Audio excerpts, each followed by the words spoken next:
We are your home theater and AV questions answered. This is AVRant. Want your home theater or AV question answered by Tom and Rob? Send it to question@avrant.com. Welcome to AVRant. I'm Tom Andry, and I'm here with Rob H. Mark. Mark was just about to purchase an LG 70UH6350. It's a TV, I guess. $1,200 rather than the Vizio E-Series 70D3. When he heard that Rob said that he can't recommend the LG Super UHD TV. So, why? Is it because that the LG has an IPS panel? Is that why, Rob? So this UH6350 is not part of the Super UHD lineup. And it is actually using a VA panel. It's not using an IPS panel. It's a panel that's manufactured by Sharp, because Sharp seems to be the only company in the world making 70-inch LCDs. I don't know why, but everyone who has it seems to be using a Sharp panel. So it's not a Super UHD, which means it doesn't have Dolby Vision. It doesn't hit 1,000 nits. And it's an 8-bit panel on top of all that. So it's compatible with an HDR10 signal, but it's not really showing it to its full extent. On top of all that, it is edge-lit.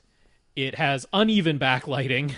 There's a lot of things that, like, honestly, if you're looking at an LG and it is not one of their OLEDs, I just can't really recommend LG's LCD TVs. They just fall down in picture quality. Nice feature sets, just not great picture quality. Now, he was asking about the Vizio E-Series in the 70-inch size because it's a similar price point. I think the list price is $1,300, but you can find them for $1,200. Well, the E-Series is 4K resolution, but it doesn't have HDR of any kind. So it's not really comparable because, you know, at least the LG has HDR10 support. The E-Series from Vizio doesn't have either. So there's back and forth between the two. If I were forced to pick one of these, I'd probably still pick the E-Series even though it doesn't have HDR, because at least it has an even backlight. That, as we're going to find out later in this podcast, can be an extremely irritating thing when the backlight is not even. Yeah, I mean, to me, that, like, not everybody's bothered by it, particularly if you only watch in a bright room. If you only watch in a bright room, it's less important. But if you ever watch at night where it's dim and you don't have a lot of ambient light around it, to me, an uneven backlight is like, it drives me nuts. I can't stand it. But that's not everybody. So there's a case to be made if you're like, you know what, I just want to get a 70-inch TV that is HDR10 compatible for the least amount of money possible. Well, the LG wins because it's got all those features. I just can't say I think it has really great picture quality. It's not like it's, you know, if people from 25 years ago came to now and were like, what are you complaining about? Right? I know. But, you know, I don't want people to... With their 300-pound, 36-inch CRTs. Takes three people to get up the stairs.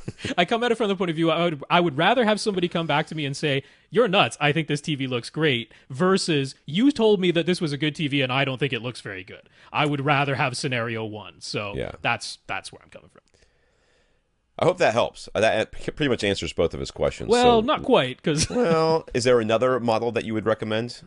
Yeah, I would recommend either sacrificing 5 inches in screen size and getting the 65-inch M-Series, because that's the same price, or save up an extra, in this case, it's an extra $600, because you can get the 70-inch M-Series for $1,800, but that is a significant price jump, but it's a very significant jump in picture performance as well, because the M-Series is pretty darn nice. It has both Dolby Vision and HDR10, 64 zones of local dimming, so it's a significant upgrade getting that M-Series. So to me, it's worth it. I would probably dump the 5 inches, to be honest with you, and sit a little closer. Yeah. That's my honest answer. Lean forward when you're watching TV.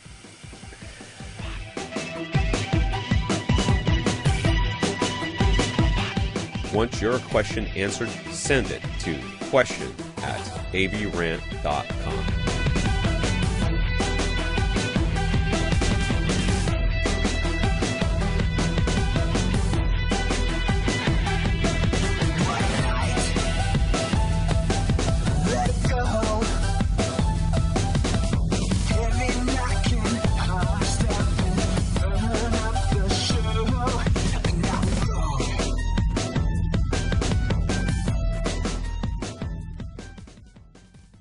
This is AVRant.